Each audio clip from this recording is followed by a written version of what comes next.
hanya akan tuntun langkah-langkah kami. Beri kami yang daripadamu Tuhan, bukan dari kemanusiaan manusia dan hamba-Mu.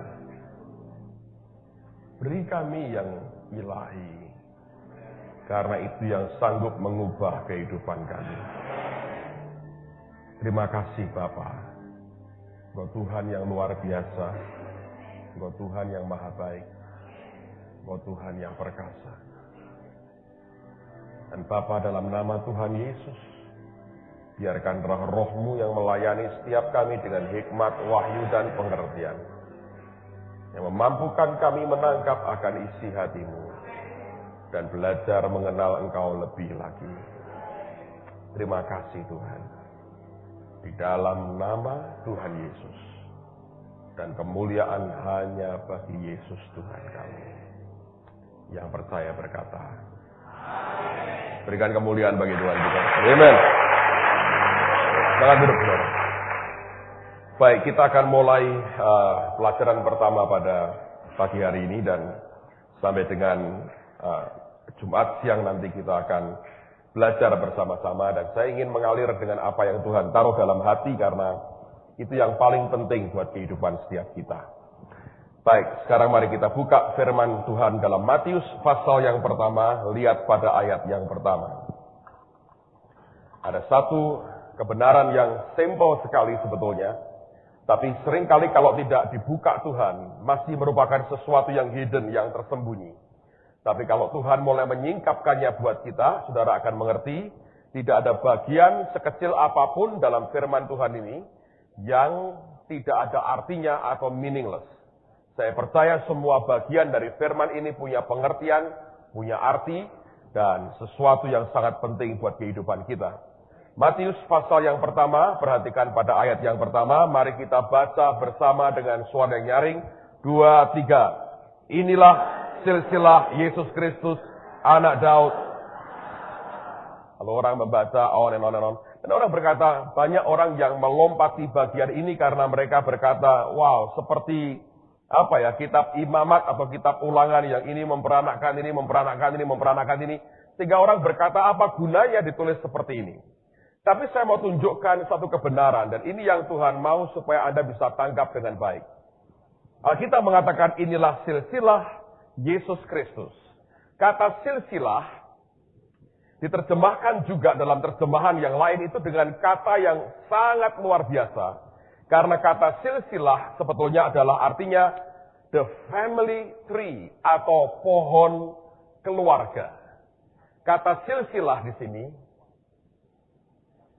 sebetulnya pengertiannya adalah family tree. So, Alkitab berkata, inilah pohon keluarga daripada Yesus Kristus. Mengapa Matius memulai dengan istilah pohon keluarga? Ternyata kalau kita mengamati kehidupan kita, dan kita nanti akan membuktikannya dari firman Tuhan. Setiap orang itu sebetulnya ditanam Tuhan pada pokok pohon tertentu selama dia hidup dalam dunia. Karena secara rohani, semua kita harus melekat kepada pokok anggur yang benar, yaitu siapa? Yesus. Tetapi di dunia ini, Tuhan itu punya yang namanya pokok-pokok pohon tertentu di dalam dunia ini. Dan semua saudara dan saya ditanam pada suatu pokok pohon tertentu. Mungkin istilah yang lebih populer, orang berkata, di dalam dunia ini, anak-anak Tuhan terbagi dalam suku-suku atau bani-bani, sebagaimana yang ada pada orang-orang Israel ribuan tahun yang lalu dalam perjanjian lama. Nah, kita melihat sekarang wujudnya adalah apa? Lihat bahwa begitu beragamnya yang namanya pelayanan. Begitu beragamnya yang namanya gereja. Begitu beragam yang namanya pengurapan, panggilan Tuhan. Yang masing-masing begitu unik. Sehingga setiap kita sebetulnya ditanam pada pokok pohon tertentu. Dan itu yang namanya sebagai the family tree atau pohon keluarga. Nah, Yesus punya yang namanya pohon keluarga. Yang kemudian diurutkan sampai kepada Abraham dan seterusnya. Kalau Anda perhatikan, itu merupakan bagian atau orang-orang yang langsung atau tidak langsung mempengaruhi akan yang namanya pribadi daripada Tuhan Yesus. Tentu diambil semua sisi positifnya. Karena Yesus tidak punya dosa asal. Ngerti ya? Dia sama sekali tidak punya dosa asal. Dan dia dilahirkan bukan karena hubungan suami istri. Sehingga bagian-bagian negatif daripada pokok pohon ini yang mengalir ke dirinya itu hilang. Yang ada cuma apa? Bagian yang ilahi. Karena setiap nama yang disebutkan di sini itu punya andil keilahian tertentu, sifat ilahi tertentu dalam hidup mereka. Dan itu yang kemudian ditunjukkan dalam bentuk sebagai the family tree. Nah, di mana kita dicangkokkan akan mempengaruhi pola kehidupan dan jalan kehidupan saudara. Coba buka dalam Yakobus pasal yang ketiga. Surat Yakobus pasal yang ketiga. Lihat pada ayat yang ke-6. Yakobus pasal 3 ayat yang ke-6. Kalau boleh saya minta dari ujung sebelah kanan saya bisa membaca bergiliran aja. Yakobus 3 ayat yang ke-6. Silahkan dengan suara keras berdiri baca Yakobus 3 ayat yang ke-6. Ada satu kata yang akan saya ajak Anda perhatikan dengan seksama. Yakobus 3 ayat yang ke-6. Ayat yang ke-6. Perhatikan ada istilah roda kehidupan. Dan kata roda kehidupan dalam kata aslinya itu sama sebetulnya dipakai dengan nama family tree sebetulnya. Kalau saya gabungkan dua ayat ini, saya menyimpulkan sesuatu yang sangat luar biasa. Bahwa di mana kita ditanam, di situ sebetulnya roda kehidupan saudara akan dipengaruhi. Ya kan? Coba Anda renungkan baik-baik. Di mana kelak Anda ditanam pada pokok pohon seperti apa, di situ roda kehidupanmu akan dipengaruhi. Contoh begini. Kalau Anda itu sebuah sarang misalnya, atau cabang, yang dimasukkan di pohon mangga, maka suka tidak suka, roda kehidupanmu akan bergulir sebagaimana musim atau bergulirnya akan siklusnya pohon mangga. Kalau setahun berbuah sekian kali, maka Anda harus terpaksa mengikuti akan siklus daripada pohon mangga itu. Kalau waktunya rontok daunnya, di saat yang sama daunmu akan rontok. Kalau musim berbuah, di saat yang sama engkau akan apa? Berbuah. Lalu kau dicabut. Dimasukkan lagi kepada misalnya pohon anggur. Maka siklus anggur itu akan mempengaruhi kehidupan saudara. Bahkan secara langsung. Kapan waktunya rontok daunnya, daunmu akan rontok. Kapan dia mulai berbuah, akan juga berbuah. Kalau dicabut lagi, dipindahkan ke pohon apel, hal yang sama akan berlaku. Jadi perhatikan baik-baik. Tuhan Yesus punya yang namanya the family tree. Maka semua kita punya family tree. Secara jasmani, saudara juga bagian daripada pohon keluargamu masing-masing. Ya, dan itu mempengaruhi roda kehidupanmu. Siklus kehidupan kita dipengaruhi di mana kita ditanam Tuhan. Kalau keluargamu itu keluarga yang gemar bangun pagi, kalau berkata jam 4 pagi bangun adalah orang malas, saudara pasti bangun jam 3 pagi. Yang lain masih mendengkur dengan keras, Anda bangun berkata, ini semua kelompok orang malas. Kenapa kau berkata begitu? Karena siklus atau perputaran kehidupan saudara dipengaruhi oleh pohon keluargamu di rumah. Tapi kalau ada keluarga yang memang bangun jam 7 sudah luar biasa, Anda bangun jam 7.15, rekor yang luar biasa. Ketika Anda tiba di sini, kaget ketika bangun, semua sudah siap. Anda orang yang paling akhir bangun pagi. Mengapa bisa begitu? Kenapa setiap pribadi bisa berbeda? Karena masing-masing Anda ditanam pada pohon keluarga yang berbeda-beda. Kalau saudara ditanamkan di pohon sekolah yang berbeda, Anda juga akan terima siklus yang berbeda. Karena setiap sekolah punya aturan yang berbeda-beda. Secara jasmani, itu kita sadari bahwa apapun atau dimanapun ditempatkannya kita, mau tidak mau, siklusnya akan mewarnai kehidupan kita. Dan yang lebih hebat, semua kekayaan, tapi secara manusia juga, semua kotoran pada pohon ini nempel kepada Anda. Ya kan? Nah, ini yang saya harus ajak Anda memperhatikan. Saya punya pengalaman menarik, saudara. Beberapa minggu yang lalu kami di Jakarta, pada waktu acara Morris Sirlo, lalu oleh seorang teman, malam hari saya diajak makan dengan beberapa teman dari Malaysia. Ada Pastor Raymond Mui juga di situ dan teman-temannya. Ya, ajak bekas Menteri Kesehatan Malaysia untuk ikut dan dengan keluarganya kami makan sama-sama. Teman saya ini orang yang diberkati Tuhan. Kami diajak makan di sebuah restoran yang mahal sekali, yang jual makanan Jepang, Japanese food. Dan mereka sajikan yang namanya Kobe beef. Anda pernah dengar nama Kobe beef? Saya cerita buat Anda Kobe beef, supaya Anda punya pengetahuan lebih baik. Kapan-kapan Anda traktir saya makan di Kobe beef. Harganya tidak mahal banget. Satu orang kira-kira habis sekali makan itu minimal 1 juta satu orang kira-kira. Jadi yang amin saya akan tagih nanti saudara. Tapi imannya dia besar. Sebelum mengerti semuanya bisa amin. Berarti akan punya duit banyak dia saudara. Yang lain baru ikut amin kalau dengar duit banyak. Saya cerita sedikit tentang Kobe beef supaya pengetahuan buat saudara. Anda tahu itu daging diimpor dari Jepang. Dan beda daerah namanya Kobe. Dan sapinya itu beda dengan sapi biasa. Itu sapi tidak boleh stres. Jadi dia bahkan tidak boleh banyak gerak. Lalu kemudian dia diberi makan dan minumnya itu minum bir. Minumnya bir. Dan itu sapi dipijat dengan alat pijat sendiri sehingga kalau dilihat itu ya, dagingnya seperti marmer, saudara. Jadi merahnya itu di bawah, di atasnya itu semua lemaknya dikumpulkan di atas. Jadi tidak nyampur sana sini, tapi lemaknya memang di tempat tertentu itu karena pemijatan. Luar biasa, ini the best beef. Ini merupakan daging sapi terbaik di dunia dan memang mahalnya luar biasa. Lalu kemudian ketika mau dipotong, itu tidak boleh tahu bahwa dia mau dipotong. Tidak boleh lihat temannya dipotong. Dan itu seringkali saya dengar itu diberi musik tertentu. Supaya dia rileks. Dia berpikir dia merupakan sapi yang paling berbahagia di dunia. Dia tidak tahu kelak memang goalnya akan dipotong saja sebetulnya. Nah nanti kemudian setelah tiba waktu pemotongan itu dibuat sangat rileks. Sehingga ototnya, sarafnya tidak boleh tegang. Kalau sampai tegang itu membuat dagingnya keras. Dan kurang enak buat yang makan.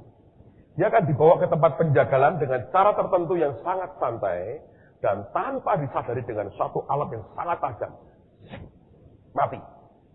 Pindah ke alam lain kalau memungkinkan. Tapi kan binatang kan gak ada rohnya, jadi hilang. Dan kemudian ketika dipotong begitu, habis.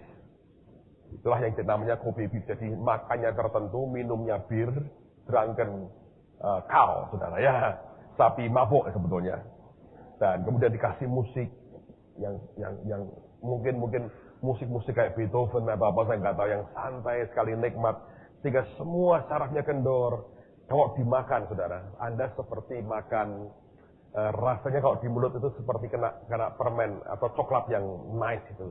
Bisa meleleh di mulut kita, ditekan aja bisa. Luar biasa. Dan itu porsinya sedikit, sekian orang dapat sekian potong, 6 biji atau 5 biji. Terus itu jempol saya begini.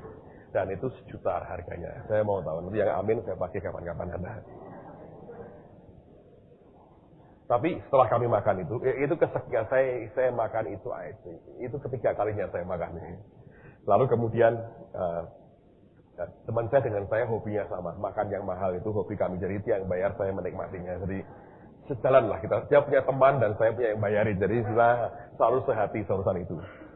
Nah setelah selesai ditawari sama chefnya, kokinya kan orang Jepang. Dia bilang ada melon Jepang. Wah teman saya ngerti itu. Jadi dia bilang, saya mau, kita minta melon Jepang. Dan memang itu mahalnya luar biasa juga, dipotong sedikit begini. Dan rasanya memang manisnya luar biasa. Tapi teman saya berkata, Pak, ini belum yang the best. Karena yang the best itu kulitnya bisa transparan. Kalau melon kan ada warnanya kayak seperti apa ya, kuning-kuning coklat gitu kan. Ini sudah cukup transparan sih kulitnya. Dia bilang, ini yang second best, Pak. Yang terbaik betul, itu sampai kulitnya aja transparan. Bisa lihat dalamnya. Seperti bening kayak kaca. Itu yang the best. Nah ini datang yang second best ini. Tapi sudah manisnya luar biasa. Lalu dia cerita dengan saya. Bagaimana melon Jepang itu bisa begitu mahal dan begitu manis. Anda tahu yang terjadi begini. Saya nggak tahu, saya belum pernah lihat pohon melon. Saya mencicipi melon saya suka. Tapi kalau pohonnya saya nggak tahu. Katakanlah ini pohon melon.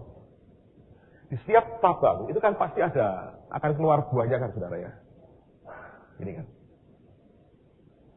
Mereka punya cara tertentu untuk melihat di antara buah ini mana yang terbaik. Lalu dipilih hanya satu, misalnya yang ini ya. Dia dipilih. Ini dibuang. Setiap akan muncul buah, potong. Setiap muncul buah, dipotong. Satu pohon hanya boleh menghasilkan satu buah. Mereka berpikir begini, dan itu mungkin terbukti ya. Semua yang harusnya diserap di sini, dialihkan ke satu bagian saja. Sehingga ini jadi supernya luar biasa. Dan mahalnya minta ampun. Makanya kalau kolektor jangan pernah pakai itu untuk makan di situ, saudara. Mendukakan Tuhan gitu, karena persembahan jemaat tidak boleh dipakai itu. Kalau Anda dari bisnis, silahkan traktir saya sering-sering. Tapi kalau itu uang kolektor gerejamu, jangan lakukan itu. Dosa kita bersama repot. Saya beritahu sehingga kalau Anda maksain, saya tidak bertanggung jawab atas dosamu itu. Jadi itu caranya, ngerti? Nah, kenapa saya cerita begini? Bukan ingin saudara supaya Anda kepingin ke sana, walaupun mungkin itu eksesnya akan begitu. Tapi saya berkata bahwa ini pohon keluarga. Melon ini ikut siklusnya. Kalau dia di sini nasibnya dipotong dan dibuang. Jadi setiap buah atau carang ditempatkan di mana, di situ dia akan dipengaruhi. Siklus kehidupannya, roda kehidupannya akan berputar seirama dengan pokok pohon mana dia berada. Nah, ini bagian yang sebetulnya orang harus perhatikan. Oleh karena itu, saya mau katakan ini, saudara. Di mana Anda ditempatkan selama 6 bulan ini, suka tidak suka akan mempengaruhi siklus roda kehidupan saudara. Akan ada begitu banyak yang akan dimasukkan dalam pikiran dan hatimu. Itu beberapa saat membuat Anda shock. Tapi saya mau ingatkan dari awal. Saudara bisa bereaksi sangat negatif. Bukan dengan apa yang diajarkan di sini. Karena Anda akan lihat ketemu banyak orang-orang yang berhasil. Banyak orang-orang gede. Banyak orang-orang yang diurapi. Tetapi saudara akan menerima itu sebagai sesuatu yang baru. Masukan yang baru. Nah, saya beri warning di session pertama ini. Karena nanti ketika Anda pulang ke tempat masing-masing. Itu adaptasinya akan tidak mudah. Karena engkau ketemu dengan suatu pohon lama yang biasa kau ditanam, tiba-tiba engkau diberi sesuatu yang baru. Ngerti saudara? Ini selalu terjadi dari tahun ke tahun, orang pulang shock. Berkata, nggak bisa aku begini. Sekarang aku punya understanding, ini keliru sebetulnya. Nggak begini caranya. Dan disitulah pergumulan yang tidak mudah. Hanya saya katakan dari awal, jangan berontak. Karena kita harus nurut di mana Tuhan tempatkan kita. Dan apa yang baru yang Tuhan berikan, Anda boleh bagikan dengan kasih Tuhan. Dan bukan dengan kecongkaan dan kesombongan. Ngerti saudara ya? 6 bulan ini, suka tidak suka, Anda akan diisi begitu banyak. Dan saya mau berani berkata, sebagian besar mungkin akan berbeda dengan konsep lamamu. Dan berbeda dengan cara kerja selama ini. Yang membuat Anda bisa shock, Anda berkata, loh kok begini ya? Wow, ini kebenaran. Nah, begitu Anda bisa nangkap itu, ini kebenaran, tiba-tiba kau berkata, ada sesuatu yang tidak pas ini. Dan itu merupakan struggle, pergumulan yang saya berkata pada Anda, tidak mudah. Jadi, saudara mesti siap-siap. Nah, apakah bisa, Pak, bahwa di mana saya ditempatkan akan mempengaruhi roda kehidupan saya? Sangat bisa. Coba buka dalam Kisah Rasul pasal yang keempat, ayat yang ke-13. Saya minta selanjutnya sebelahnya untuk membaca dengan keras. Kisah Rasul 4, ayat yang ke-13.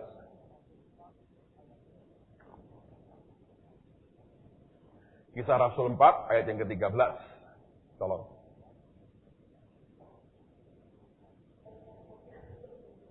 Perhatikan ya, pada waktu itu 2 orang rasul ini sedang dihadapkan di sebuah pengadilan agama. Dan mereka adalah orang-orang yang sama yang pernah mengadili Yesus dan pernah berurusan dengan yang namanya Yesus Kristus. Lalu ketika 2 orang ini maju, jadi kalau Anda perhatikan ya indikasinya, selama mereka di bawah Yesus, mereka sama sekali unknown, orang-orang yang tidak dikenal sama sekali. Buktinya mereka tidak langsung tahu bahwa ini bekas muridnya Yesus. Atau yang kedua, ada sesuatu yang berubah pada mereka. Dan sehingga mereka tidak lagi dikenali sebagai bekas pengikut Yesus. Nah, ketika mereka bicara dengan begitu berani. Dan cara ngomongnya begitu belepotan mungkin. Tidak teratur bahasanya. Karena mereka nelayan. Alkitab berkata mereka bukan orang terpelajar. Waktu mereka melihat itu, Alkitab berkata, mereka realize, mereka sadar, bahasa Inggrisnya bagus sekali kan, bahwa mereka mengerti mereka itu they had been with Jesus. Mereka pernah bersama dengan Yesus. Dari cara ngomongnya, dari keberaniannya, dari wisdom Roh Kudusnya, mereka bisa klik di pikiran mereka berkata, ada orang seperti mereka loh. Baru mereka sadar, Yesus yang kita salibkan kayak begini nih. Jadi muridnya bisa ngikut seperti gurunya. Artinya roda kehidupan mereka mulai berubah. Tadinya ketika anak kecil itu berkata kepada Petrus, kamu muridnya ya? Dia masih bisa nyangkali dia. Tapi hari itu mereka bicara terang-terangan, mereka tanpa mendengar pengakuan dari mulut mereka, dari cara bicaranya, keberaniannya, urapannya, wisdom, hikmatnya yang ada pada dia, mereka sadar, mereka klik di pikirannya berkata, kami pernah ngerti yang seperti ini. Orang ini pernah bersama dengan siapa? Yesus. Dari mana saudara? 3,5 tahun. Mereka ikut pada family tree yang namanya pribadi Yesus Kristus. Dan ketika Tuhan terangkat ke surga, mereka dipenuhi dengan roh Allah. Roh Tuhan yang sama yang memenuhi mereka, mengubah karakter hidup mereka. Dan mereka seperti Yesus. Sehingga orang-orang berkata, ini orang pernah bersama dengan Yesus. Bayangin saudara. Pengaruh daripada family tree ini besarnya luar biasa. So, 6 bulan ini, suka tidak suka, sebagian akan sangat dipengaruhi, sebagian akan cukup dipengaruhi, sebagian akan agak dipengaruhi, sebagian hampir tidak terpengaruh, tapi tetap masih ada pengaruhnya. Tapi saya mau katakan kepada saudara, apapun yang Anda terima hari-hari ini, itu bagian dari Anda untuk memberikan, meresponinya, karena dengan desain Tuhan, Anda ditempatkan di tempat ini. Amen, saudara. Nanti Anda akan tahu ketika waktu berjalan, apa yang saya katakan ini Anda akan berkata, iya, benar, berubah cara berpikirku. Dan saya berani berkata dalam minggu ini pun, sesuatu akan sudah mulai menggoncang pikiran saudara dan hati saudara. Karena konsep-konsep yang lama akan mulai digoncang Tuhan. Anda akan melihat sesuatu yang totally baru, yang totally tidak pernah mungkin Anda dengar sebelumnya. Di perjanjian lama hal yang serupa pernah terjadi. Coba lihat di 2 Raja-Raja 3 ayat 11 dan 12. Silahkan dibaca. 2 Raja-Raja pasal yang ke-3 ayat 11 dan ayat yang ke-12.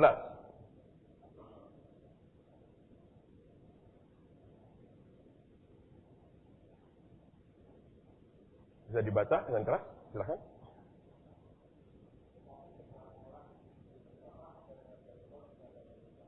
Oke, perhatikan ya.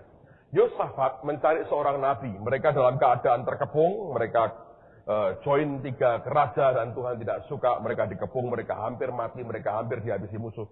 Dan Yosafat itu orang benar sebetulnya, tapi bergaul dengan orang yang salah. Dan dia berkata, apakah tidak ada nabi di sini atau pelihat? Lalu orang berkata, ada. Elisa bin Safat. Dia tanya, siapa itu? Ini orang yang dulu melayani Elia. Rekomendasinya dengan berkata, dia pernah melayani Elia.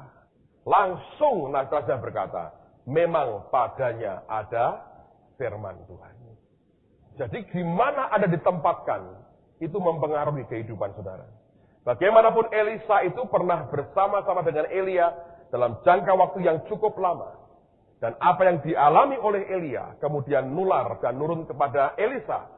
Sehingga roda kehidupan daripada hamba Tuhan ini dipengaruhi oleh pendahulunya. Dan itu bagian dari memang apa yang sedang terjadi dan Tuhan selalu berurusan seperti itu dengan kehidupan kita.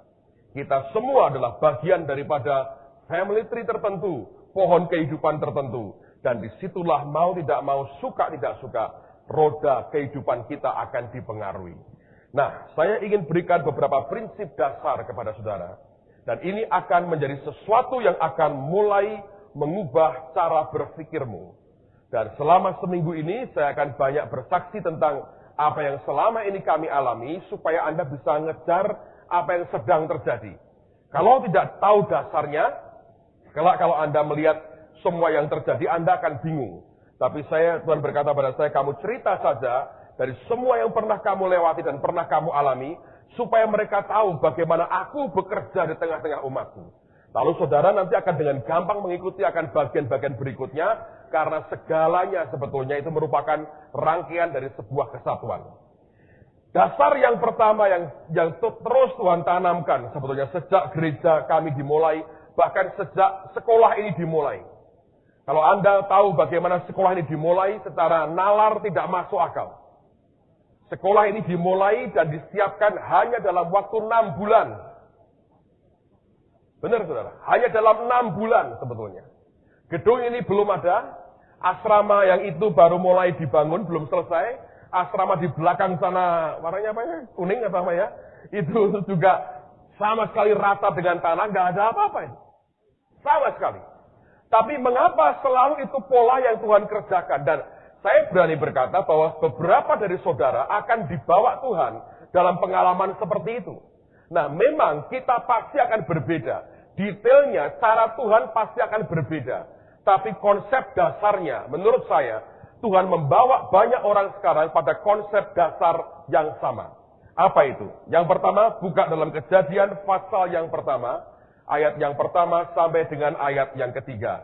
Simpel sekali, tolong baca seluruhnya 3 ayat ini. Kejadian pasal yang pertama, ayat pertama sampai dengan ayat yang ketiga. Silakan.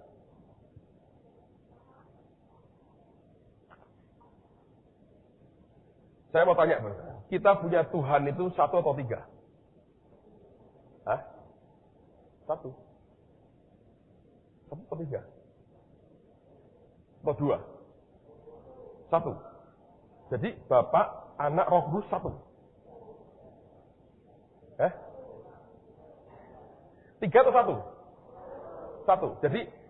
Jadi kalau pas Yesus turun ke dunia jadi manusia, surga kosong. Loh, Yesus dengan Bapa itu beda atau sama? Sama.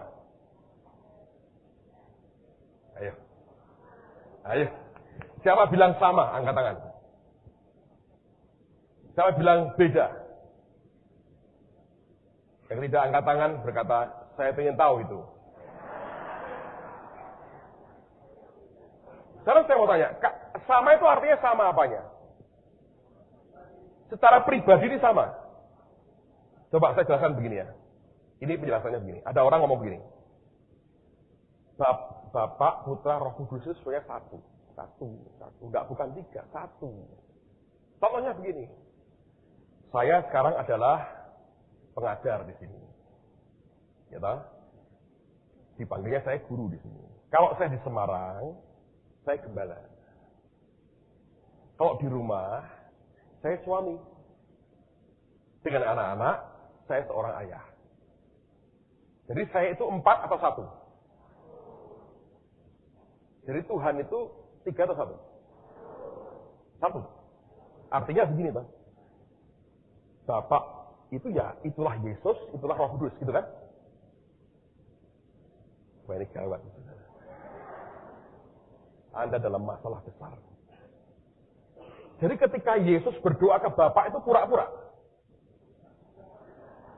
Dia doa ke siapa? Ke dirinya. Ya Bapa, itu ke dirinya bukan? Ayo. Ketika Yesus dipermuliakan, kemarin saya bacakan toh. Ada suara berkata, inilah anakku yang kukasihi, kepadanya aku berkenan. Itu suaranya siapa? Yesus. Loh, katanya 1. Hah? 1 atau 3? Itu suara siapa? Nah, kan Yesusnya di situ. Loh, Yesus bukan Allah. Ayo. Jelasin buat saya. Nah, Roh Kudus itu siapa? Yesus. Yesus.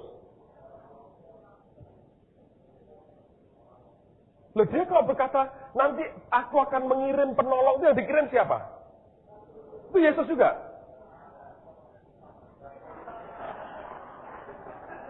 Coba, yang bilang, Mbak, maju sini. Pak, saya ini. Penting ini, coba. Bela pendapatmu. Nggak apa-apa. Salah, nggak apa-apa. Berdiri. Tolong di depan. Loh, kita belajar. Nanti yang pro dengan dia, belain, saudara ya. Namanya siapa? Oke, dari depan menghadap. Oke. Jadi kalau saya mau tanya nih. Yesus berkata, aku diutus oleh Bapa. Jadi siapa yang utus dia? Itu siapa? Bapa itu dari Yohanes 1 ayatnya yang pertama dikatakan bahwa segala sesuatu adalah firman. Ya. Dan Allah itu adalah firman. Ya. Yang dia Aku tahu. Sekarang kita tanya gini. Ketika dia berkata, aku diutus oleh Bapa. Nah, yang utus dia siapa? Bapa. Itu Yesus bukan? Yesus itu adalah kalau saya bisa jelaskan, misalnya saya ini Bapa. Ya, terus? Dan saya ini Bapa ya. Terus Yesus itu adalah firman. Yesus adalah firmannya Bapa yang menjadi manusia. Perkataan. Oke. Yang menjadi manusia. Oke. Terus? Roh Kudus siapa? Roh Kudus itu adalah Roh Tuhan sendiri, Bapa, rohnya Bapa. Kan kenapa sampai dikatakan kita kalau menghujat Roh Kudus berarti kita menghujat Allah sendiri, karena Roh Kudus itu adalah Roh Allah sendiri. Jadi Roh Allah dengan firman Allah tinggi mana pangkatnya? Sama. Kenapa boleh menghujat Yesus? Ya. Kenapa boleh menghujat Yesus? Kenapa boleh menghujat? Ya, dia berkata kalau menghujat anak manusia kamu diampuni, kalau menghujat Roh Kudus kamu tidak diampuni. Berarti kan rohnya Bapak lebih tinggi daripada firmannya Bapak, gitu kan? Nah, sekarang saya mau tanya gini. Kalau dia berkata, aku diutus Bapak. Jadi Yesus itu bukan pribadi dong. Omongan dong, perkataan dong. Perkataan yang menjadi pribadi manusia. Nah, terus setelah jadi artinya begini. Sebelum Bapak Yesus lahir di dunia, berarti di surga belum ada Yesus. Tidak ada. Yesus kan adalah firman. Iya. Firman yang menjadi manusia. Oke. Sehingga dikatakan sebagai anak manusia, anak Allah. Jadi dia firman. Iya. Dia Tuhan bukan?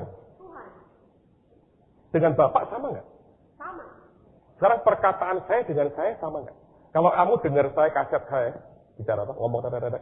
Dengan saya lagi minum kopi, Sama. sama nggak? Kalau saya itu sama. Artinya gini, kalau saya berkata gini, oke, kasetku datang di, kamu sudah nikah belum? Belum nikah? Belum kan? Oh, sudah nikah, oke. Kalau kamu dulu waktu menikah, saya berkata, oke, kasetku mewakili kamu untuk hadir di pernikahan. Gitu. Artinya, apakah saya hadir di pernikahannya nggak? Memang Bapak tidak hadir. Ah. Tapi Allah itu omnipresent. Loh iya. Maha hadir. Betul. Loh iya, memang tidak ada yang mustahil, betul. Cuma kebenaran ini, Anda mesti perhatikan. Kebenaran ini ya, ini itu basic sekali. Jadi percayamu sebetulnya sama dengan Islam. Bahwa Allah cuma satu. Istilah Bapa, Putra, Roh Kudus. Ketiga yang esa. Itu kamu nggak percaya? Percaya. Loh, Kalau saya mengilustrasikan Allah spiritual itu seperti matahari. Oke. Matahari itu cuma satu. Loh, sekarang saya tanya gini. Kalau Yesus itu firman, berarti dia tidak akan berpendapat Dia akan berpendapat. di luar kehendak Bapa. Mungkin kalau saya bisa jawab, ya. Tetapi pada waktu Yesus ada di Taman Getsemani, dia mengajukan satu permohonan. Itu ada terjadi perbedaan pendapat antara Yesus dengan Bukan. Dia berarti dia hanya sekali itu kamu lihat toh keluarnya dia waktu di Getsemani kan, oke ya. Terus saya mau tanya, ketika dia berkata begini, bukan aku yang memilih, ya bukan kamu yang memilih aku yang memilih kamu. Semua yang diberikan Bapa kepadaku. Itu sebenarnya dua pribadi atau bukan? Dua pribadi. Jadi kalau kamu berkata, ini hanya wujudnya ini wujud dari ini. Dia bisa berwujud banyak loh. Bener gak? Dia bisa berwujud banyak. Dia bisa berkata, oh, ini firman. Kalau dia berkata, aku Bapak bertepuk tangan. Ada lagi nanti pribadi, ini tepuk tangannya Bapak. Kita berkata, ada tuh Tuhan bertepuk tangan tuh. Tepuk tangan. Semua kan mungkin. Jadi ini Tuhan adalah tepuk tangannya Tuhan. Tuhan sebagai Tuhan tepuk tangan. Ngerti nggak? Tahu maksud saya, saudara? Kalau Anda berkata bahwa itu satu pribadi, itu adalah dogma Islam. Ngerti? Sehingga tidak percaya bahwa Yesus itu Tuhan. Dia memang firman dalam pengertian itu memang pribadinya. Tetapi dia pribadi tersendiri. Dia berkata apa? Ke dalam tanganmu aku serahkannya. Dia balikkan ke Bapa. Apa yang membuat saya percaya? Karena mata saya ini pernah lihat Yesus. Mata saya ini pernah lihat Roh Kudus. Itu pribadi. Nangkep. Baca di dalam apa? Roh Kudus akan turun ke atasmu. Kata. Nah, Yesus kenapa perlu Roh Kudus lagi? Kalau dia memang Allah, tapi memang 3. Pembagian otoritasnya. Nanti kelak Anda akan tahu kalau kamu mengalami sendiri. Pembagian otoritasnya itu berbeda. Ngerti? Dan sebetulnya secara gereja, semua gereja itu mengakui bahwa kalau Anda tahu ada pengakuan iman rasuli, gerejamu mengakui gak itu? Bahwa Roh Kudus itu pribadi. Itu bukan cuma rohnya yang omnipresence. Ngerti gak? Bukankah begini ya? Kalau kita di sini kita nyembah Tuhan, kita feel the presence of God, hadirat Tuhan. Kamu masuk ke diskotik, kamu kan tahu berbeda. Tapi di situ juga dia ada. Tapi tidak menyatakan dirinya. Nah, kenapa kemudian ada ayat berkata gini, aku dan Bapa akan datang kepadamu. Ngerti gak? Itu mesti pribadi. Nangkap ya? Jadi jangan berkata bahwa satu orang, satu pribadi tapi muncul begini. Itu bukan hanya 3 kalau begitu. Apapun yang dia buat, kita bisa berkata itu Allah. Ngerti gak? Dia bertepuk tangan misalnya. Oh, Tuhan yang tepuk tangan itu. Berarti itu Tuhan. Aku dengar tepuk tangan. Oh, Tuhan tepuk tangan. Kalau Yesus itu firman. Dia bukan hanya firman. Dia berkata, akulah jalan. Akulah kebenaran. Gitu. Akulah terang dunia. Bukan hanya firman sebetulnya. So, sebetulnya bukan hanya satu pribadi. Jadi ketika dia berkata, Bapa, loh, apakah bisa misalnya ya? Perkataan saya keluar begini, perkataan Bapak. Terus ini apa kok? Dia ngomong kalau bukan dia pribadi itu apa? Lucu dong. Apa coba ya? Kalau bukan pribadi. Ngerti ya? Nah ini juga, kalau kamu mesti hati-hati. Mormon juga tidak percaya begini. Bahwa Yesus itu Tuhan. Dia cuma perkataan. Ngerti ya?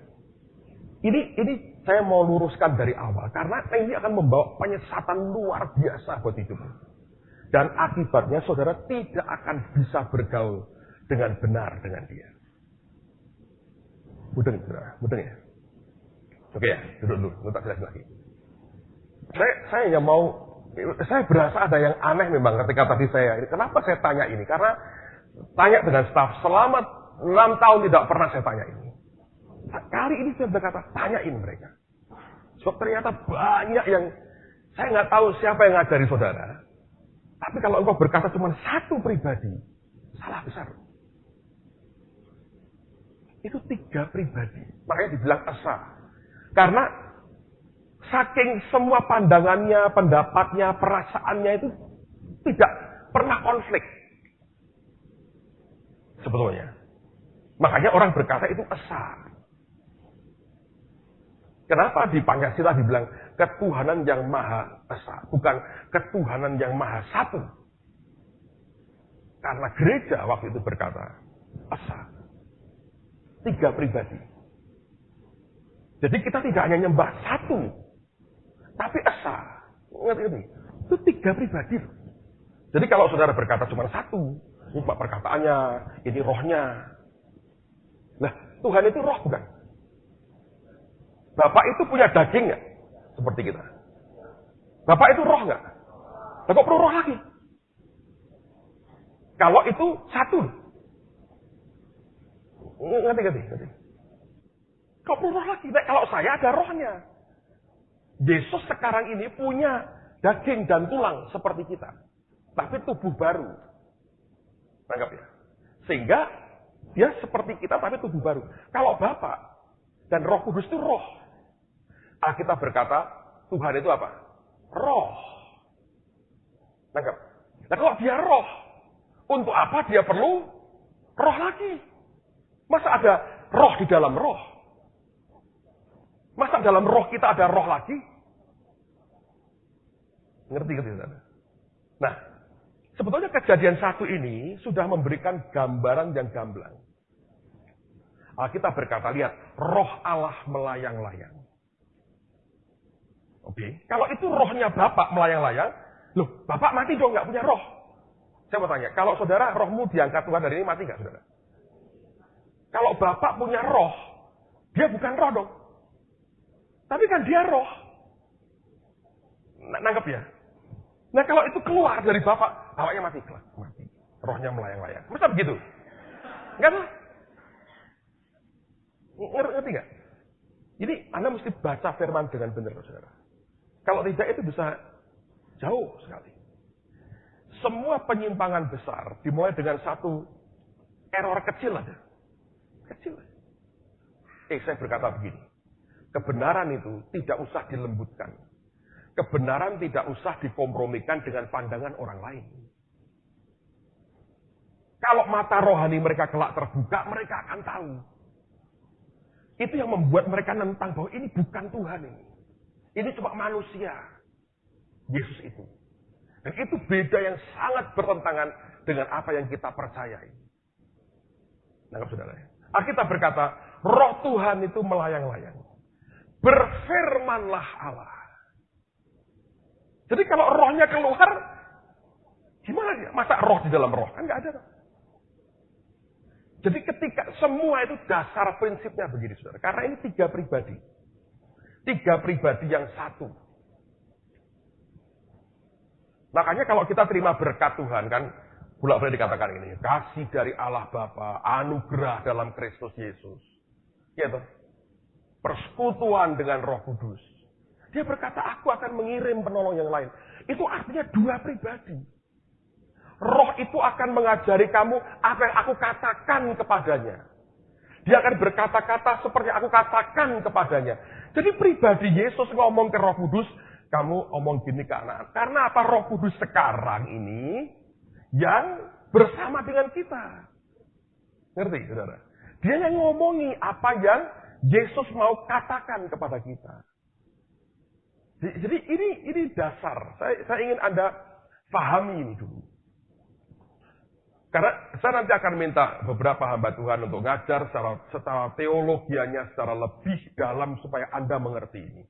Karena kalau tidak dibongkar, Anda akan rancu betul. Ntar di surga Anda akan nolak ke surga. Loh, kok 3? Nggak mau gua. 3 kok. Ngerti, saudara? Dia itu memang 3 pribadi. Gereja lama nyanyi hormat bagi Allah Bapa. Itu kan ketiganya yang memang esa. Nggak punya perasaan. Gitu.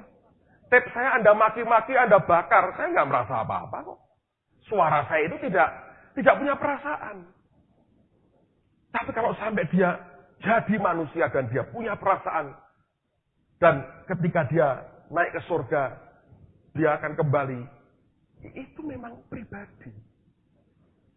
Jadi bukan cuma perkataan yang terus disulap jadi manusia begitu, bukan. Ini kembali ke basic, saudara. Saya heran sekali makanya. 6 tahun sekolah ini, tahun ke-7, Tuhan, saya tidak pernah diskus soal ini. Tadi ketika bicara dia bilang, berhenti dulu. Tanya mereka, 3 atau 1. Karena ada cukup banyak di antara saudara yang mesti menggumulkan lagi soal ini. So, kalau tidak, saudara tidak akan pernah kenal dengan dia yang sebenarnya. Rancu di sini. Rancu. Dan basically sebetulnya semua gereja pengakuan iman rasuli. Itu Roh Kudus 3 pribadi, Esa, Bapa, Putra, Roh Kudus. Dan mengatakan Roh Kudus itu pribadi. Nah, ayatnya begitu gamblang. Yesus dibaptis. Oke.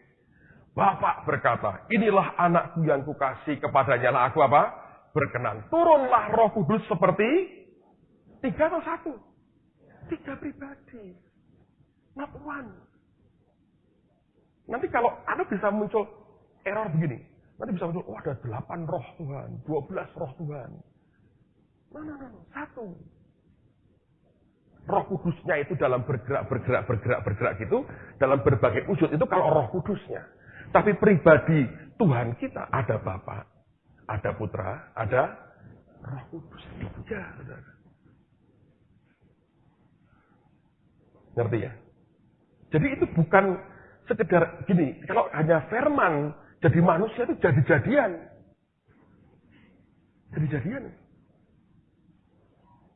Dia betul-betul Tuhan. Nah, keilahian Yesus ini yang tidak boleh goyah dalam kehidupan kita. Sebab kalau Anda tidak percaya ini Tuhan, dalam pengertian really Tuhan, saudara, kita nggak mungkin diselamatkan. Nangkap saudara ya? Kalau Anda lihat di ayat demi ayat itu, dia berkata, aku dan Bapa akan datang kepadamu. Itu 2 loh. Pribadinya memang 2. Bukan 1. Terus jadi 2. Gitu. Enggak. Ngerti saudara ya? Dan masing-masing sebetulnya memang, kalau nanti Anda kenali lagi, itu punya pembagian otoritas yang sangat clear sekali. Makanya dia berkata gini, doa kepada Bapa dalam namaku. Lalu doa kepadaku dalam namaku. Nah, tidak pernah dikatakan doalah kepada Roh Kudus, tidak pernah. Kalau Anda teliti lagi, ini menarik sekali. Membuat understanding dalam kehidupan kita. Ya, kalau enggak nanti saya khawatir ini akan bergesernya begitu jauh. Anda akan bingung. Dan memang ini tidak bisa difahami dengan otak semata-mata. Saudara baru akan lihat clear itu ketika Anda mengalami perjumpaan pribadi. Mana saya lihat? Saya tidak pernah lihat Bapak. Yesus saya pernah lihat. Roh Kudus saya pernah lihat. Secara wujud fisiknya mirip sama. Tapi 2 pribadi. Ini bukan main-main. Ini bukan penjelmaan. Tidak bisa saya jelaskan dengan seperti saya tadi, saya ini guru, saya gembala, saya suami, saya. Tapi kan saya satu pribadi yang berfungsi berbeda di tempat yang berbeda. Ya kan? Tapi kalau dia memang 3. Tapi esa. Karena nggak pernah konflik. Nyatu semua, sempurna penyatuannya itu. Jika orang berkata, ya memang seperti 1. Tapi istilah yang paling tepat mungkin kata esa itu. Artinya memang semua 3 pribadi. Ngerti saudara ya? Saya harap Anda mengerti.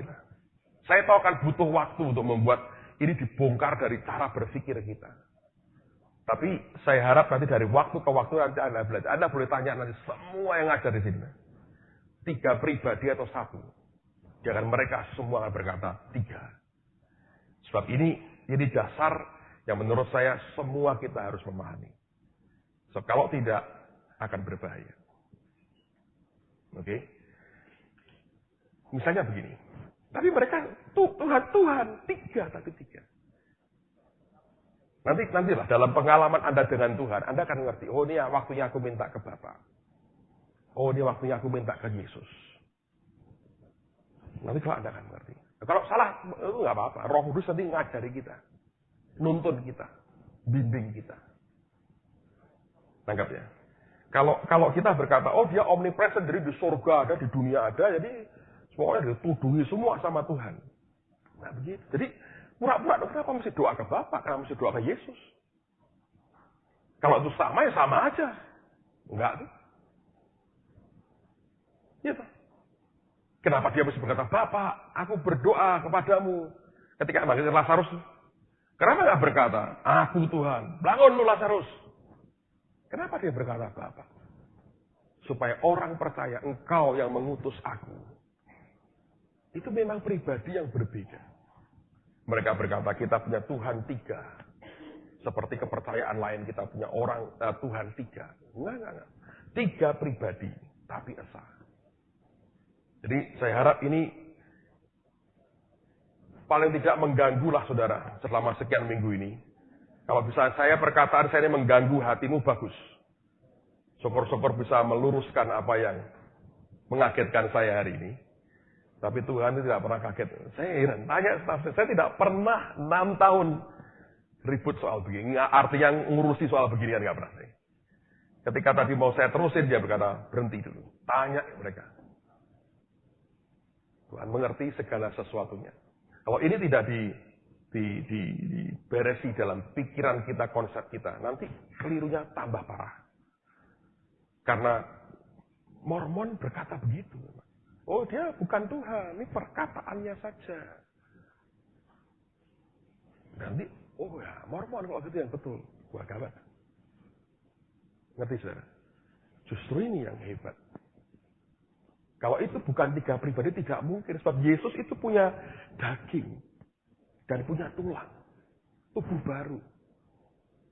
Seperti nanti semua kita ketika kita dibangkitkan pada akhir zaman, kita punya tubuh baru. Tapi tetap itu 3 pribadi. Cuma karena kesatuan mereka sempurna. Orang berkata itu esa. Ngerti, saudara ya? Saya harap Anda mengerti. Saya tidak memaksakan Anda mengerti. Minimal saya mengganggu hati dan pikiranmu, membuat Anda mencoba mendebat ini, silahkan. But please pakai firman. Jangan analogi biasa. Lihat firman Tuhan. Jelaskan kalau ini bisa 1 pribadi. Kalau betul hanya 1, saya bilang dia Tuhan yang bohong-bohongan. Main show aja dia. Itu. Bapak pura-pura ngomong. Nah, wong Yesus sendiri bapaknya ngomong. Anakku yang kukasih.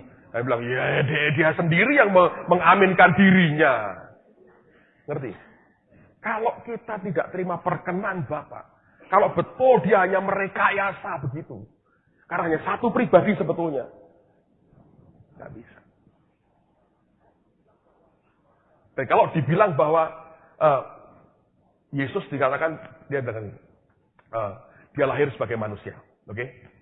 Jadi ketika di tempat, kenapa dia berkata, kalau Roh Kudus turun, kamu akan melakukan yang lebih besar. Dan dia memang punya keterbatasan. Dia berkata, aku hanya diutus untuk domba-domba di antara orang Israel.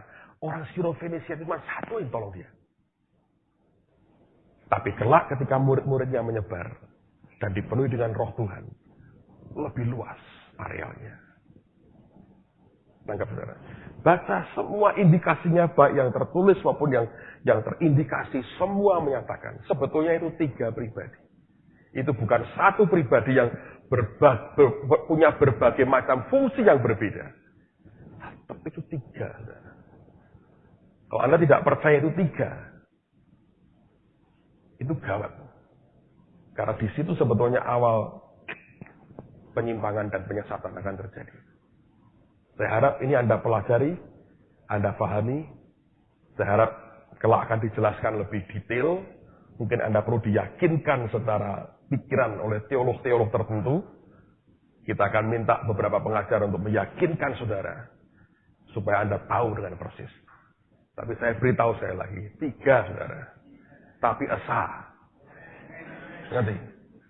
Jembatan kita dengan siapapun itu kasih. Bukan mencoba menselaraskan kebenaran dengan apa yang orang lain yakini supaya sama. Jangan, saudara. Karena itu bukan itu yang Tuhan mau. Kasih itu kabar baik.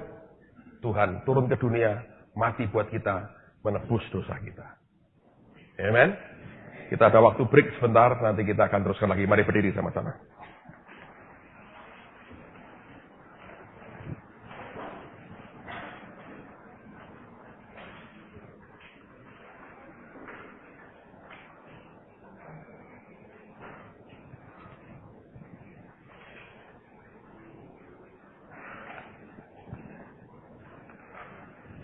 Mari angkat tangan di depan Tuhan.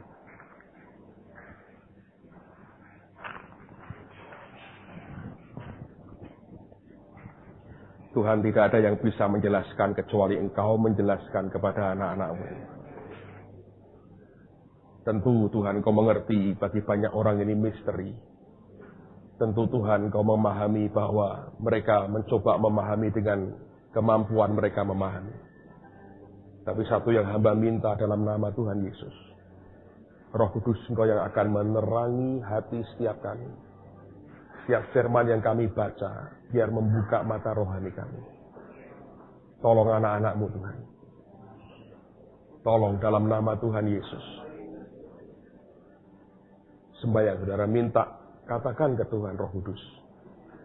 Buka mataku Tuhan. Kalau engkau tidak dibuka matamu, tidak akan tahu. Kebenaran tidak akan pernah bisa dimengerti.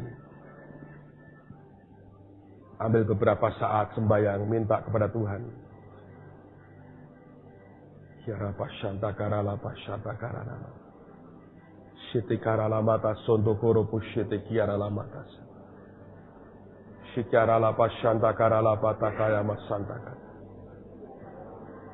Shiti kiarala masanta karala patakarala batukus.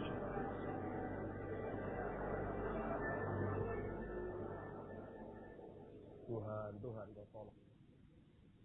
Kita bicarakan. Saya sebetulnya shock benar dengan apa yang Anda yakini selama ini, sebagian dari saudara. Tapi mungkin ayat ini akan lebih mengganggu saudara minimal untuk lebih saudara cari Tuhan dan lihat akan kebenaran firman Tuhan. Saya tidak akan mencoba menekan apapun, tapi biar ini keluar dan Anda berkata, iya, apa yang aku yakini harus ditimbang ulang, itu akan lebih baik. Oke, saudara siap dengan beberapa ayat. Saya akan minta Pak Hasto aja membacakan supaya lebih cepat. Ada cukup banyak ayat saya ingin baca. Saya mengerti nanti di dalam terjemahan bahasa Indonesianya tidak sejelas kalau nanti saya akan tunjukkan dalam bahasa Inggrisnya, beberapa saja.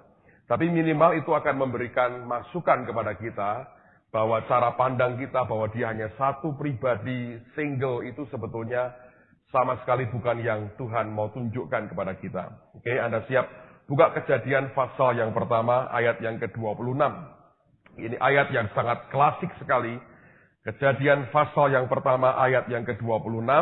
Alkitab berkata, berfirmanlah Allah, baiklah kita menjadikan manusia menurut gambar dan rupa kita, supaya mereka berkuasa atas ikan-ikan di laut dan burung-burung di udara, dan atas ternak, dan atas seluruh bumi, dan atas segala binatang melata yang merayap di bumi. Perhatikan, Alkitab berfirmanlah Allah, baiklah siapa?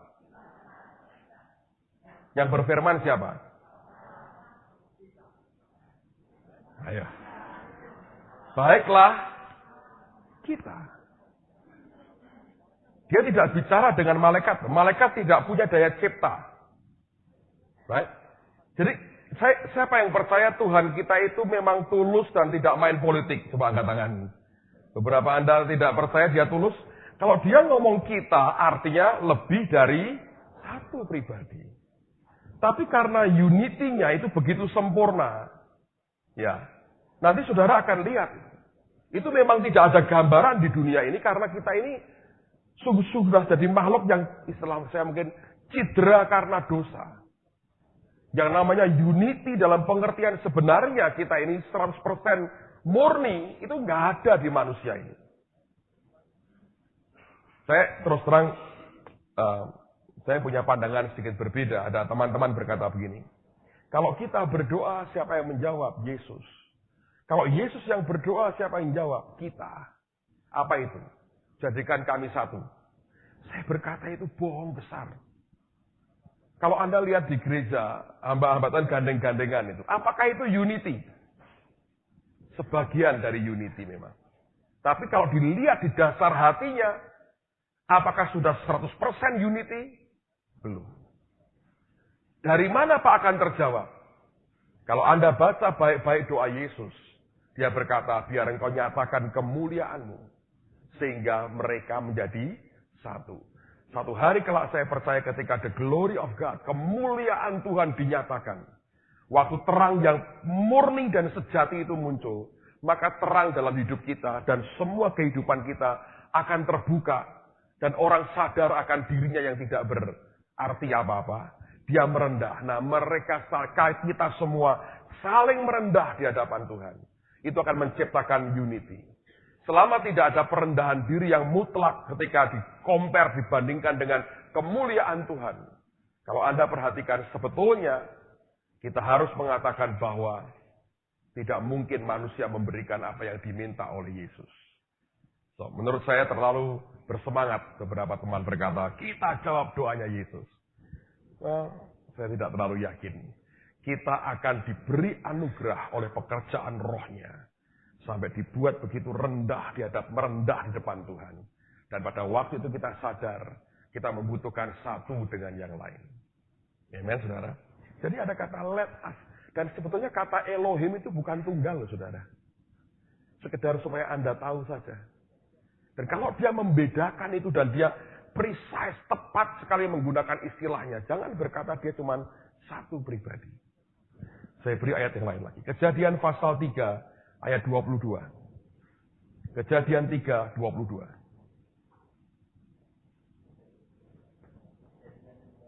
Kejadian 3, 22. Berfirmanlah Tuhan Allah, sesungguhnya manusia itu telah menjadi seperti salah satu dari kita.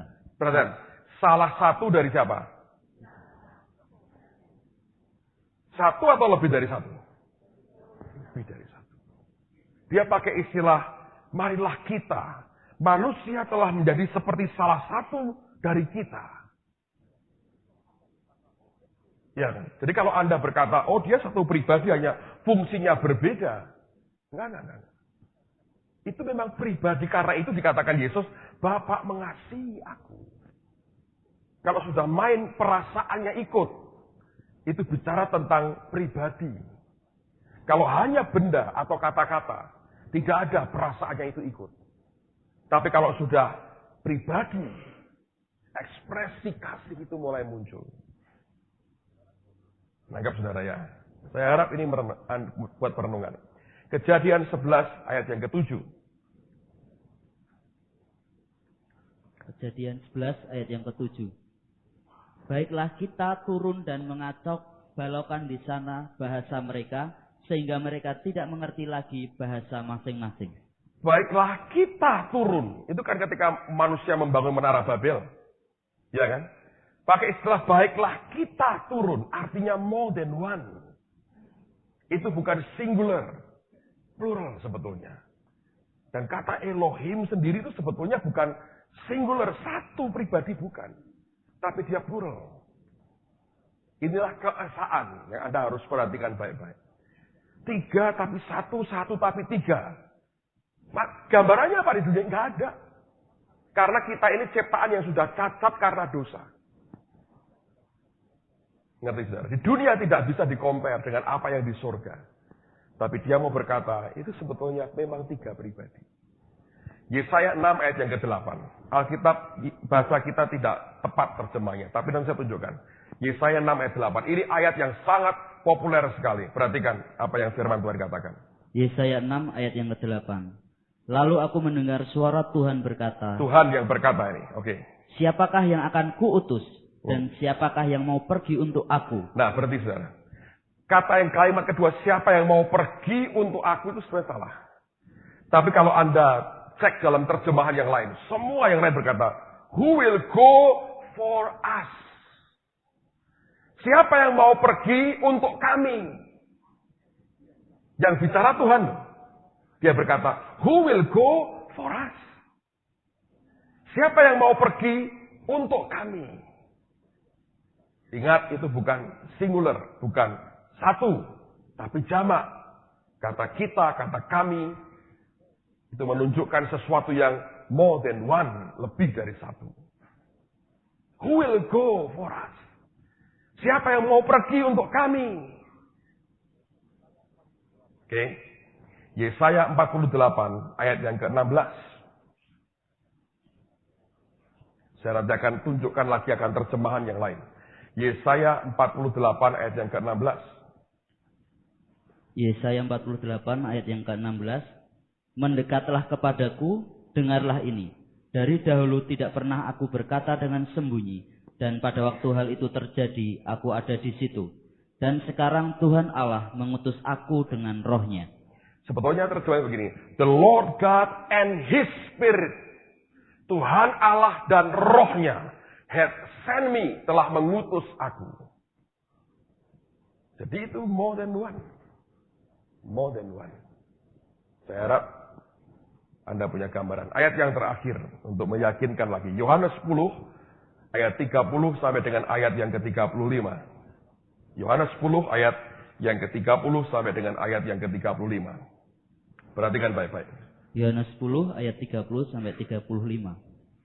Aku dan Bapa adalah satu. Oke. Tapi sebetulnya kata satu ini bukan berarti satu dalam pengertian tunggal begini.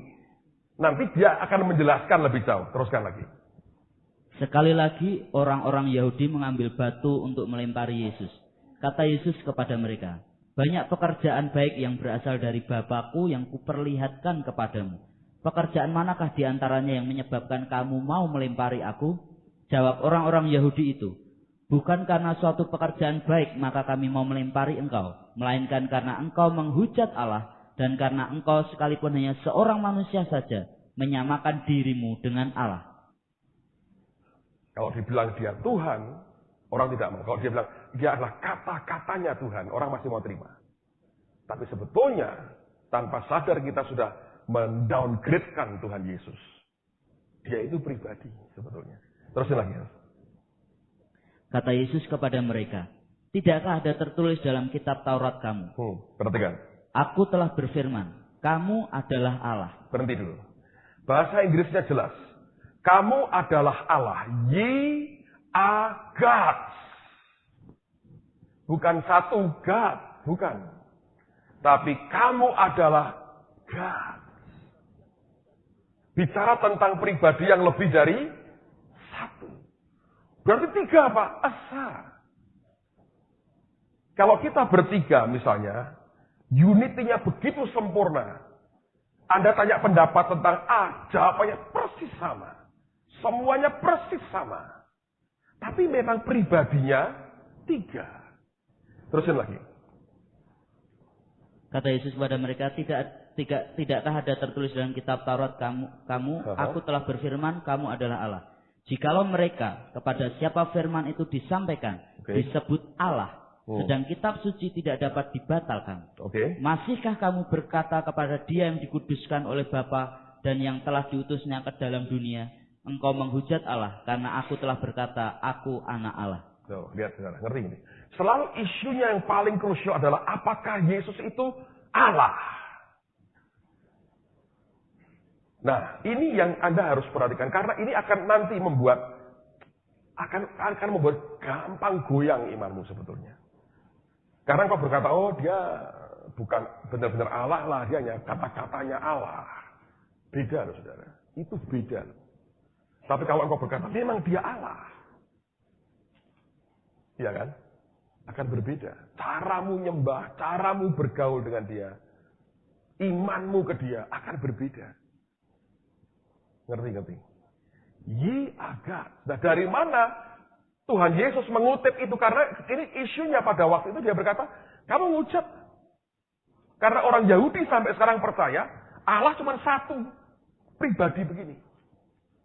Gak mungkin ada anak Allah itu gak mungkin. Dia tanya lah, ada ibu Allah kalau gitu.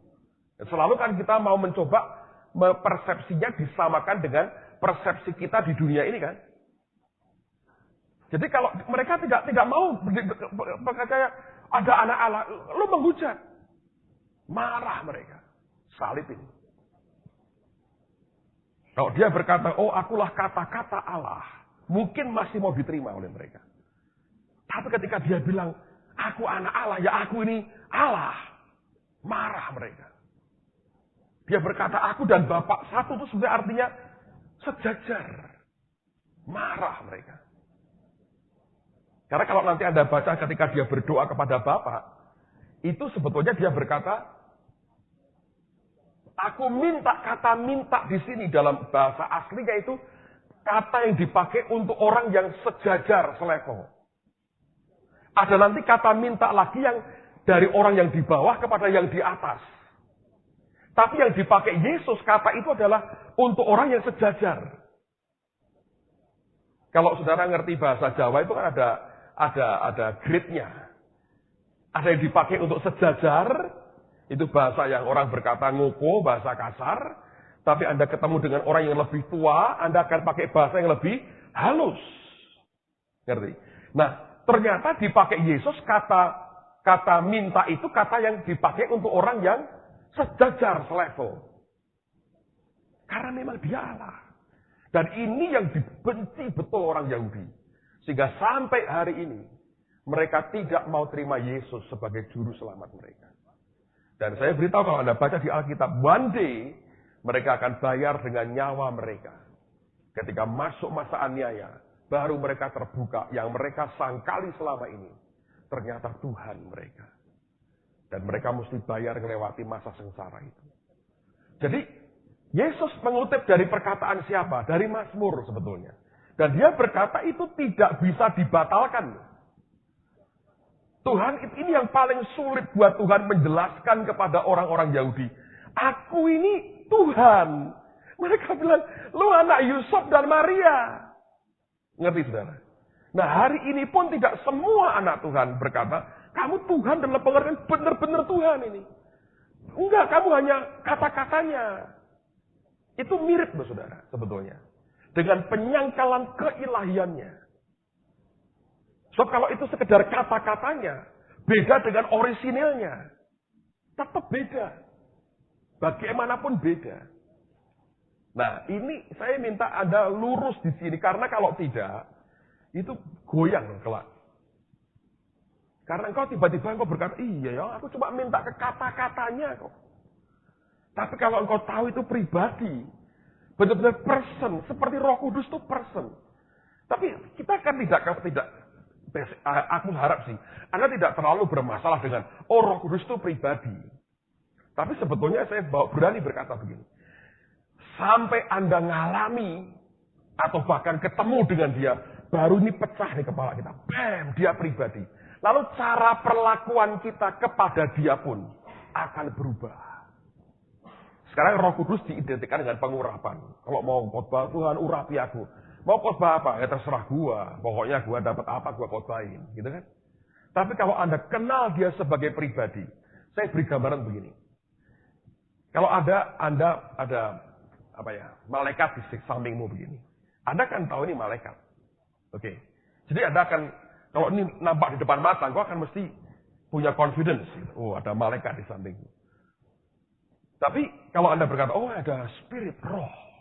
Apa itu? Ruah, udara. Anda tidak terpersonifikasi, tidak akan muncul wujud pribadinya. Ngerti? Beda. Tapi kalau di samping Anda adalah temanmu misalnya. Anda akan sangat berhati-hati. So Anda tahu dia punya perasaan, punya selera, punya kehendak ini. Apapun yang aku katakan bisa melukai dia kan? Dan sampai nanti Anda ketemu dengan ngalami seperti itu. Dengar dia bicara. Saudara akan tahu. Wah pribadi ternyata. Nah di sini banyak kelemahan anak-anak Tuhan. Karena sebetulnya mereka sama sekali tidak. Banyak yang tidak ngalam. Jadi hanya head knowledge-nya. Jadi diputer. Tanpa sadar kita seperti mendowngrade posisinya Yesus. Dan itu yang paling ditentang orang Yahudi. Kalau Anda baca pertentangannya ketika dia bicara, aku ini anak Allah. Itu berat sekali. Itu yang membuat dia digantung di salib, saudara. Mereka berkata, ini sudah menghujat ini. Mematikan dia berjasa dengan Tuhan. Nah, tanpa sadar, ada banyak konsep yang masuk. Yang mencoba membuat kita begitu sekarang. Nah, kalau tanpa sadar di downgrade ke bawah, dia tidak lagi akan bisa menyatakan kemuliaannya dalam kehidupan saudara. Ini Anda, dari mana Yesus berkata bahwa ye are gods. Bukan tunggal, tapi lebih dari satu. Karena ada S di belakangnya, saudara, membedakan. Nah, kita tidak nyembah banyak dewa, atau tidak. Tetap 3, personnya itu 3. Personnya 3. Tapi karena unity mereka sempurna, orang berkata ketiganya yang esa. Memang esa. Dipecah belah tidak bisa. Roh Kudus tidak pernah membawa orang ke dirinya. Dia bawa orang semua ke Yesus. Tugasnya mempersiapkan semua kita jadi mempelainya Yesus. Dia tahu apa yang harus dikerjakannya. Dari mana ayatnya? Mazmur 82 ayat yang ke-6. Mazmur 82 ayat yang ke-6. Mazmur 82 ayat yang ke-6. Aku sendiri telah berfirman, kamu adalah Allah. Ye aga, dari sini dia berkata, sebetulnya bukan Allah tunggal, bukan. Tapi digunakan kata God di sini. Saya sempat cek di berbagai terjemahan, semua berkata God. Nah, mungkin penerjemah Indonesia ini ragu ketika harus nulis, kamu adalah Allah. Kan bisa kan, tetap ini kan human yang terjemahin. Tapi kalau Anda cek di dalam kata aslinya, memang bukan singular. Bukan tunggal. Tapi jamak, artinya more than one. Dan ini yang dikutip Yesus. Untuk meyakinkan orang-orang Farisi, ahli Taurat berkata, God. Padahal di Taurat mereka berkali-kali dikatakan, marilah kita. Who will go for us? Siapa yang mau pergi untuk kami? More than one. Jadi kalau cuma satu pribadi dan ini cuma kata-katanya, itu mendowngrade Anda sedang tanpa sadar itu. Di bawah tempatnya. Dan sebetulnya itu yang paling disukai setan. Kenapa? Sebab dia akan berkata, cuma kata-katanya. Tapi kalau dia muncul sebagai pribadi, itu akan berbeda. Saya harap saya bisa minta beberapa orang yang pernah lihat, ngalami akan pengalaman-pengalaman ilahi itu bersaksi kepada saudara. Saya berkata Tuhan tidak pernah main-main dengan menggunakan kata demi kata yang dia pilih dalam firman-Nya untuk menjelaskan siapa dirinya. Tapi saya harap Anda percaya bahwa Yesus itu Tuhan, saudara. Dan dia itu pribadi Yesus. Bukan sekedar kata-kata dari Bapak yang terus jadi-jadian dijelmakan jadi manusia. Bukan sekedar itu. Dan saya harap ini diteliti lagi. Anda baca lagi, Anda renungkan lagi. Sebab memang sebetulnya bukan satu. Kalau ini satu, saudara. Ini memang satu. Saya cuma satu. Walaupun saya banyak fungsi. Tapi sebetulnya dia bukan satu begini, bukan. Memang 3 pribadi. Anggap saudara. Saya harap Anda mengerti. Tapi ini beberapa ayat mungkin akan sedikit mengganggu tambahan gangguan buat saudara. Sampai engkau bisa ngerenungin sembahyang. Jangan bersikeras dengan pendapatmu. Yang paling bagus Anda hadapkan hatimu. Minta Roh Kudus jelaskan kepadaku. Nanti kan dibuka Tuhan semua. Sebab kalau tidak nanti ini karena dari dulu selalu ini isunya. The big issue sampai hari ini. Kalau Anda berkata Yesus Tuhan, itu dasar yang paling ditolak orang. Dia bilang, Tuhan cuma satu. Dia bukan Tuhan. Oh iya, kalau kata-katanya kita masih masuk akal lah. Tapi kan bukan yang aslinya Tuhan. Ayo. Jadi kita nggak punya dasar. Anda akan dibukain ayat dari firman sendiri dan engkau tidak akan bisa jawab. Karena sebetulnya tidak ada dasarnya. Tapi kalau engkau mengerti memang 3 pribadi, tapi di dunia memang nggak ada yang bisa di-compare untuk mengerti siapa dia. Dan ini yang sebetulnya saya ingin di dasar ini Anda paham akan hal ini. Beberapa ayat tadi coba Anda renungkan lagi. Lihat akan apa yang terjadi. Yesus dibaptis. Saya tidak percaya terus suaranya gemakan. Inilah anakku yang kukasih. Itu pribadi yang lain yang ngomong. Roh Kudus turun. Itu pribadi yang lain kan. Itu kan bukan dramatisasi dari Tuhan supaya keren di Sungai Yordan. Itu kejadian nyata loh. Tuhan kita tidak pernah berpolitik sekedar didramatisasi. Tapi pada saat itu orang melihat memang 3 person. 3 saudara pribadi. Tapi esa satu kesatuan. Oke? Cukup siang ini. Nanti sore jam 4:30 kita mulai lagi. Saya akan lanjutkan kalau Tuhan. Saya mau ngalir. Karena saya tahu tahun ini berbeda dengan tahun-tahun sebelumnya. Berbeda juga, saudara juga berbeda banget dengan tahun-tahun sebelumnya. So, dari material yang berbeda, let's see apa yang akan Tuhan kerjakan. Tapi saya percaya bahwa ini merupakan good start, awal yang baik. Dan kita akan selesaikan dalam seminggu ini beberapa session yang kita ada. Mari kita berdiri sama-sama.